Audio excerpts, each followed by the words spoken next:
January 19th, 2020. For the thousands who filled the seats of SeaWorld Orlando that morning, it was supposed to be a day of joy, a day of laughter, wonder, and unforgettable memories with family. But what began as celebration would descend into unthinkable tragedy. At the heart of it all was Dawn Brancheau. To many, she was not just a trainer. She was a symbol of grace, passion, and dedication. A woman who lived for the bond between humans and the most powerful creatures of the sea. Her smile lit up the stage. Her connection with the orcas made audiences believe in magic. And among the giants of the pool was Titika, a massive orca, majestic, breathtaking, but unpredictable.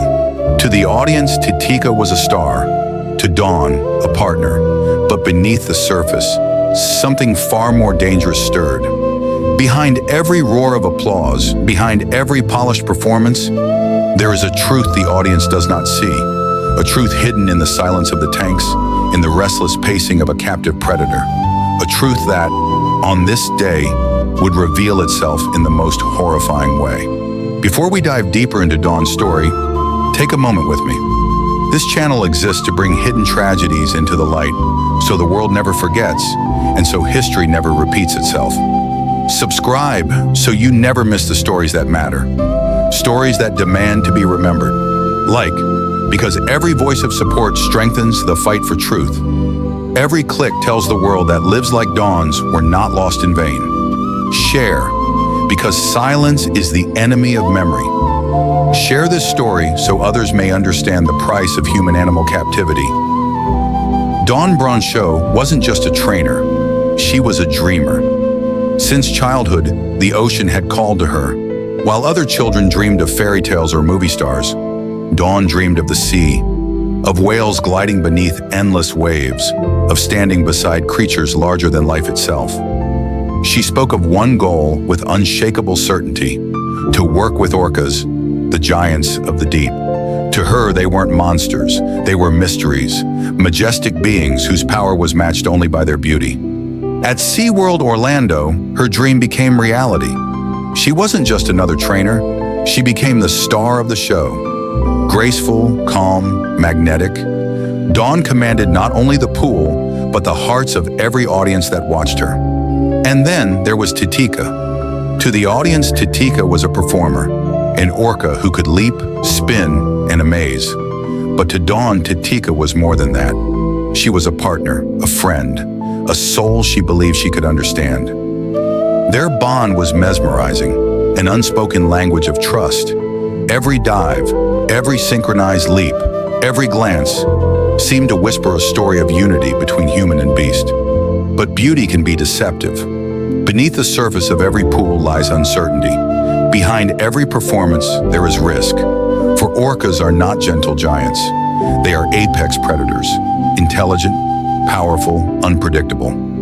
And captivity changes them. The glass walls may look safe, the smiles may look genuine, but when the ocean is taken away, what remains inside is something no trainer can ever truly control. In the wild, orcas travel up to 100 miles a day. They live in tight-knit family pods, communicating with complex songs that echo through the ocean. They hunt together, nurture their young, and share bonds that last a lifetime. In the wild, Titika was free, an apex predator roaming the depths of the sea. But Titika's life was stolen, born in the wild, ripped from her pod, and sold into a life of performance. The boundless ocean was replaced with a concrete pool, the endless horizon, traded for glass walls. Years in captivity carved deep scars into her mind. Psychologists compared it to solitary confinement, except this prisoner weighed 6 tons and carried an intelligence that rivals our own. Stress, frustration, trauma, all trapped within a body built for the sea, yet caged in a bathtub of chlorinated water. Orcas in the wild can live up to 90 years. In captivity, many die before 20. Their teeth wear down from gnawing at steel gates. Their dorsal fins collapse under the weight of stillness, something rarely seen in the wild, but common in captivity. These are not signs of health. They are signs of suffering. For Titika, the performances were not joy.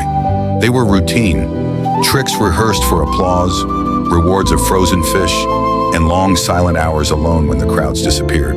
Day after day, the frustration grew. The instincts of a predator, caged. The intelligence of a being, ignored. The anger of a prisoner, boiling. Dawn believed her love could calm the beast. She believed trust could overcome trauma, but love was not enough. This story is more than entertainment. It is a warning, and it must not be forgotten. Subscribe so you'll never miss the stories that the world needs to hear. Stories that carry lessons, paid for with human lives. Like, because every single voice matters. Your support tells the world that Dawn's life and her tragedy were not in vain. Share, because silence buries the truth. By sharing this story, you ensure her voice and her warning echo far beyond the walls of SeaWorld. January 19th, 2020, the sun began to set on SeaWorld Orlando. For the crowd, it was the final show of the day. For Dawn and Tatika, it was to be their final performance, together. The atmosphere was electric. Families cheered, cameras flashed. Dawn, poised with confidence, signaled to Tatika. The Orca responded flawlessly, gliding through the water with astonishing grace. Every jump, every spin, every dive captivated the audience. For a moment, it seemed like pure harmony between woman and whale. But harmony can be shattered in an instant, and in captivity, instincts never sleep. As Dawn leaned close, Tatika struck. In a flash, 6 tons of muscle and power lunged upward, jaws clamped down. The audience froze in disbelief before the first scream broke the silence. Parents shielded their children's eyes. People stood in shock, unable to move. The pool exploded in chaos, water churning, waves crashing against the glass as Tatika dragged Dawn beneath the surface. Her colleagues rushed forward, frantic, desperate, but they were powerless against the sheer force of an enraged orca. Seconds stretched into minutes.